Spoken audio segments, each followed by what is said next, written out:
વિદ્યાર્થી મિત્રો, આપણે 7 ચેપ્ટર છે એ કમ્પ્લીટ કરે છે. એ જે કોર્સમાં નથી આવવાનું અથવા તો તમને જે પીડીએફ મોકલેલી છે એ તમારે વાંચવાનું છે. એ પ્રમાણે તમારે ક્વેશ્ચન આન્સર ફેરબુકમાં લખવાના છે. મેં અત્યારે તમને બધા પ્રશ્નો 11 પાઠ સુધીના ટીક કરાવીને મૂકી દીધા છે ઇમેજ પીડીએફ. તો એમાંથી જોઈ અને પછી તમે બુક કમ્પ્લીટ કરી લેજો તમારી રીતે. જ્યારે સ્કૂલે આવવાનું થાય ત્યારે ફેરબુક લેતું આવવાનું અને સાઇન કરાવી લેવાની છે. ઓકે, 7 ચેપ્ટર સુધી આપણે કમ્પ્લીટ કરી લીધું છે. ધીમે ધીમે તમારી જે ક્વેશ્ચન આન્સરની બુક છે એમાં તમારે ફેરબુકમાં બધી વસ્તુઓ લખવાની છે અને કમ્પલસરી બુક બનાવવાની છે, કારણ કે તમને ત્યાં સુધી ક્વેશ્ચન આન્સર આવડશે નહીં. એટલા માટે આજે આપણે 8મો પાઠ ચાલુ કરીએ છીએ, આર્થિક સુધારાઓ. હવે સુધારાઓ તમને ખબર છે કે સુધારો એટલે પરિવર્તન, પણ આર્થિક એટલે આખું જે આપણે કહેવાય ને કે આપણે અર્થશાસ્ત્ર ભણીએ છીએ તો પૈસાની બાબત છે. તો એક એવી વ્યવસ્થા, આપણું જે પોલિટિક્સ છે, આપણું જે અર્થતંત્ર છે, આપણા જે રાજકીય નિયમો છે, આપણા દેશના જેટલી આર્થિક બાબત છે, જેટલી આપણી આવક છે, રાષ્ટ્રીય આવક, એમાં સુધારા અથવા તો આર્થિક સુધારા એટલે એવું પરિવર્તન ભારતમાં કે જે આપણે ભારત આખું જેના દ્વારા ચાલે છે, તો એ ભારતમાં પૈસા અથવા તો જે આખું આર્થિક વ્યવસ્થા છે, અર્થતંત્ર છે, એમાં કેવા સુધારા આવ્યા છે. ખાસ અગત્યની વસ્તુ છે. આપણે બહુ શોર્ટલી અને બહુ તમને સિમ્પલ રીતે સમજાવીએ છીએ, કારણ કે અમુક વસ્તુ નીકળી ગઈ છે ભણવામાંથી. એટલે તમે જે વસ્તુ જો 11મા ધોરણમાં જે વસ્તુ પૂછાવાની છે અથવા તો જે વસ્તુ આવશે ઇન ફ્યુચર ફાઇનલ એક્ઝામમાં, એ જ વસ્તુ હું કરાવીશ. ઓકે, એટલે તમારે એ જ રીતે તૈયાર કરવાનું છે. હવે સ્વતંત્ર ભારતની નીતિ ઘડનારાઓ સામે ભારતના આર્થિક અને સામાજિક વિકાસના પડકારો હતા. જો ભારતની નીતિ એટલે નિયમો, સ્વતંત્ર આપણે જ્યારે થયા પછીના જે નિયમો બનાવવામાં આવ્યા ને એમાં જે સુધારા કરવામાં આવ્યા એના વિશેની વાત છે. એટલે 47થી 90ના ગાળામાં ભારતે અપનાવેલી જે વ્યૂહરચના અર્થતંત્ર ઉપર હતી, ઘણા બધા એમાં અંકુશો, ઘણા બધા એમાં કંટ્રોલ હતા. જો આપણે બહુ સિમ્પલ પાઠ છે, તમને અર્થશાસ્ત્ર હજી ઘણા લોકોને કાંઈ જ સમજાતું નથી, પણ આપણે એટલી સરળ ભાષામાં સમજાવીએ છીએ. આપણે હજી 11મા ધોરણમાં કંઈ લાઈવ લેક્ચર લીધો જ નથી, એટલે કદાચ તમને ઇકોનોમિક્સ છે હાર્ડ લાગે, પણ બહુ સિમ્પલ રીતે આપણે જોવાનું છે કે જેટલું ભણાવીએ છીએ એટલું જ પૂછાશે અને એટલું જ જે પૂછાવાનું છે એના વિશે જ આપણે ભાર દઈને ભણાવીએ છીએ. હવે આર્થિક સુધારામાં તમને સિમ્પલ રીતે વાત કરું તો ભારત જ્યારે સ્વતંત્ર થયો, એ સ્વતંત્ર ભારત છે એના વિશે સ્વતંત્રતા પછીની જે વાત છે, તો એ સ્વતંત્રતા પછી આપણા દેશમાં ઘણી ખરાબ પરિસ્થિતિ આવી ગઈ હતી. અને એ પરિસ્થિતિના કારણે આપણે ઘણી બધી એવી વ્યવસ્થા એમાં કરવામાં આવેલી કે આપણે બીજા દેશ પાસેથી અથવા તો આપણા દેશના જે લોકો છે એનું જીવન ધોરણ સુધારવા માટે અમુક નિયમો બનાવેલા હતા. અને જે નિયમો આપણા દેશે જો આપણે પછાત અથવા તો આર્થિક રીતે પાછળ શું કામ છીએ, કારણ કે આપણા નિયમો એવા છે. તમે સમજો કે કોઈ પણ વસ્તુ જે છે એ સ્ટ્રિક્ટલી ફોલો કરવામાં આવે. આપણા દેશમાં શું છે કે પૈસા આપી દો તો દરેક કામ થઈ જાય છે, ગમે એવું અઘરું હોય તોય. બહારથી એવું દેખાડવામાં આવે છે કે આવા નિયમો છે, આવી રીતે નહીં જ થાય, પણ આપણે જો એ રિશ્વત અથવા તો જે ભ્રષ્ટાચાર છે એને આપણે હજી ઘણું બધું કહેવાય ને કે છુપી રીતે આ વસ્તુઓ થતી હોય છે. શિક્ષણની તમે વાત કરો તો ઘણા બધા એવા નિયમ છે કે ના આમ થવું જ જોઈએ, આ કમ્પલસરી છે, જેનો કોઈ ફાયદો જ નથી. એવા નિયમો ભારતમાં છે, એટલા માટે આપણે બીજા દેશથી પાછળ છીએ. એવા બધા જ નિયમો કે જે આપણને ક્યાંય આગળ જઈને ફાયદો થતા નથી, કારણ કે આપણે અમુક વસ્તુ જો તમે દાખલા તરીકે ભણીએ છીએ, આપણે અત્યાર સુધી તમે 12 ધોરણ અથવા તો કોલેજ સુધી જે શિક્ષણ પ્રાપ્ત કરો છો, કેટલી બધી ફી ભરો છો, કેટલા બધા વર્ષ બગાડો છો તમારા, 17 કે 18 વર્ષ કોલેજ કમ્પ્લીટ કરો એટલે 20 વર્ષ સુધી તમે ભણો છો. તો એવું શિક્ષણ ક્યાંય છે જ નહીં જે ઇન ફ્યુચર તમારે ધંધો કરવાનો છે, ઇન ફ્યુચર તમારે જે બિઝનેસ સ્ટાર્ટ કરવાનો છે, અથવા તો તમે જે ભવિષ્યમાં બનવા માગો છો એવું ક્યાંય ભણવામાં આવતું નથી. ક્યાંય એવો દાખલો, અત્યારે આપણે એક દાખલાનો જવાબ ના આવે એટલે આપણને આપણા માર્ક્સ કપાય, આપણું રિઝલ્ટ ડાઉન થાય, આપણે ગમે એટલા હોશિયાર હોય બસ તમારું રિઝલ્ટ, તમને માર્ક પ્રમાણે તમારું માર્કિંગ કરવામાં આવે છે. એટલે એ વસ્તુ ના હોવી જોઈએ. ઘણા બધા એવા ક્વેશ્ચન છે, ઘણા બધા એવા પ્રશ્નો છે કે જે હંમેશા ભારતને અથવા તો આપણને બધાને નડે છે. તો આ એવા આર્થિક સુધારા પરિવર્તન લાવવું જોઈએ, પણ કેવું પરિવર્તન જે બધા માટે ફાયદાકારક હોય એમ. 1991થી આર્થિક સુધારા આવ્યા. જો ખાસ અગત્યની વસ્તુ આખા પાઠનો મેઇન પ્રશ્ન MCQમાં પૂછાય, 1 માર્કમાં પૂછાય, આર્થિક સુધારા ક્યારથી લાવવામાં આવ્યા? તો આર્થિક સુધારા 1991થી લાવવામાં આવેલા. પરિવર્તન આપણા દેશમાં 91માંથી આવ્યું. કાયદો બદલવામાં આવ્યો. એ જ વસ્તુઓમાં ઘણો ફેરફાર કરવામાં આવેલો. ભારતની જે કુદરતી સંપત્તિ છે, માનવની જે સંપત્તિ છે, આર્થિક વિકાસનો જે ઉપયોગ કરવામાં આવે છે, એમાં વધારે પ્રોત્સાહન આપવામાં આવેલું. દેશની જે મૂડી છે, કાર્યક્ષમ ફાળવણી, એમની મહત્તમ ઉપયોગ કરવામાં આવે છે. દેશમાં જે મૂડી છે ને, મહત્તમ ઉપયોગ, મહત્તમ એટલે વધારેમાં વધારે.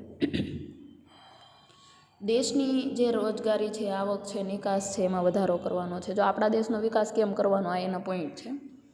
પછી દેશના આર્થિક ક્ષેત્રે સ્પર્ધાત્મકતા કરવી. હવે આર્થિક ક્ષેત્રો એટલે જે આપણા ઉદ્યોગો છે કે જેમાંથી આવક આવતી હોય, એમાં સ્પર્ધા કરવી કે આના કરતાં આ ઉદ્યોગ બેસ્ટ છે, પહેલાંના કરતાં પહેલો ઉદ્યોગ બેસ્ટ છે. એટલે દરેક વ્યક્તિઓ પોતાનું બેસ્ટ કામ કરશે. લાંબા ગાળે દેશનો આર્થિક વિકાસ અને વૃદ્ધિ દર સાતત્યપૂર્વક વધારવો. સાતત્યપૂર્વક વધારવો એટલે એક વખત વધારી દીધો પછી બસ એમ નહીં. સાતત્ય એટલે કમ્પલસરી અમુક વર્ષે એ વસ્તુમાં પરિવર્તન આવવું જ જોઈએ એમ. છેક સુધી એ પરિવર્તન ટકી રહેવું જોઈએ. તો આર્થિક નીતિઓનું પરિવર્તન કરવામાં આવ્યું, જેના 3 મુદ્દા છે ખાસ અગત્યનું. 91થી જે આર્થિક વસ્તુઓનું પરિવર્તન કરવામાં આવ્યું, જેના 3 પાસાઓ છે. અને કયા છે? તો એક છે ઉદારીકરણ, બીજું છે ખાનગીકરણ અને ત્રીજું છે વૈશ્વિકીકરણ.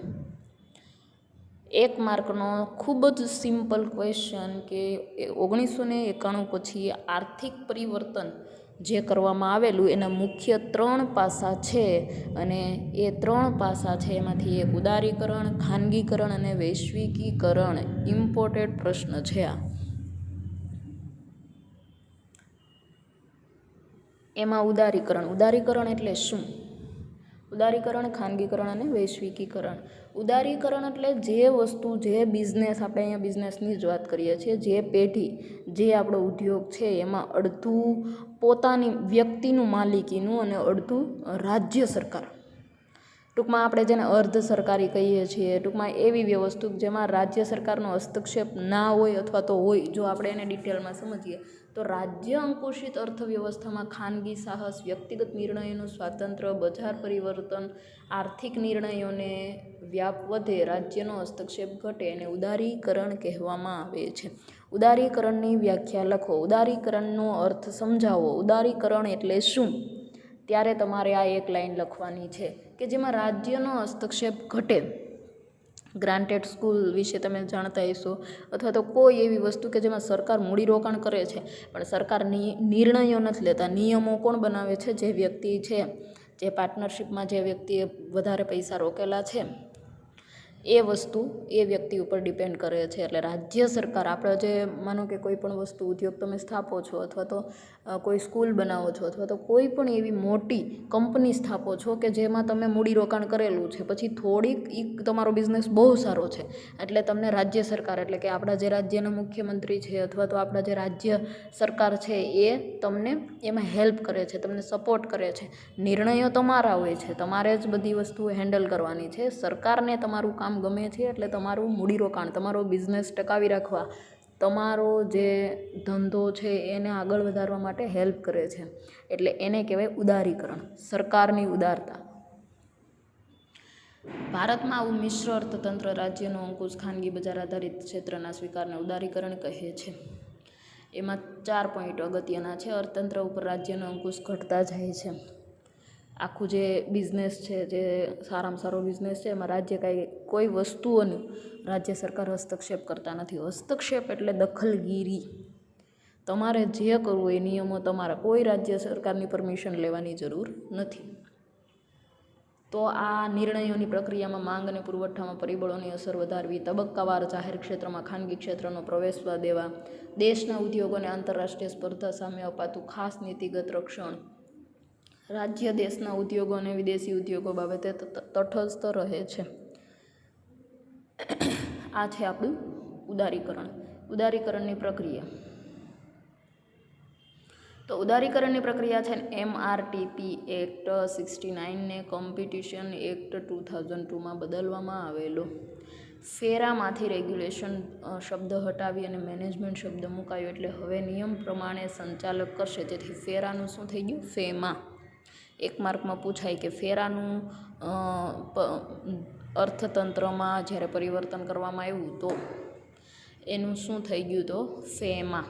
ફેરાનું ફેમાં. પછી પરિવર્તન કરવામાં આવ્યું જાહેર ક્ષેત્ર માટે આરક્ષિત ક્ષેત્રો દેવાયા, નાના પાયાના ઉદ્યોગો. આ બધી વસ્તુઓમાં નવીનીકરણ આવ્યું, બધી જ વસ્તુઓમાં ફેરફાર થયો. ટૂંકમાં આપણે સુધારા કરવાના છે, એટલે બધી જગ્યાએ નવા નવા નિયમો બનાવવામાં આવેલા. હવે ઉદારીકરણમાં ખાલી વ્યાખ્યા પૂછાશે. પછી ફેરા જે છે એનું ફૂલ ફોર્મ અથવા તો ફેમાં વસ્તુ પૂછાશે. ફેરાનું ફૂલ ફોર્મ તમને જે તમારી આગળ બુક છે એમાં પાછળના પેજ ઉપર જે પારિભાષિક શબ્દો છે એમાં કદાચ આપેલું હોય છે, એટલે એ પણ જોઈ લેવું, યાદ રાખી લેવું. ત્યાર પછી ખાનગીકરણ.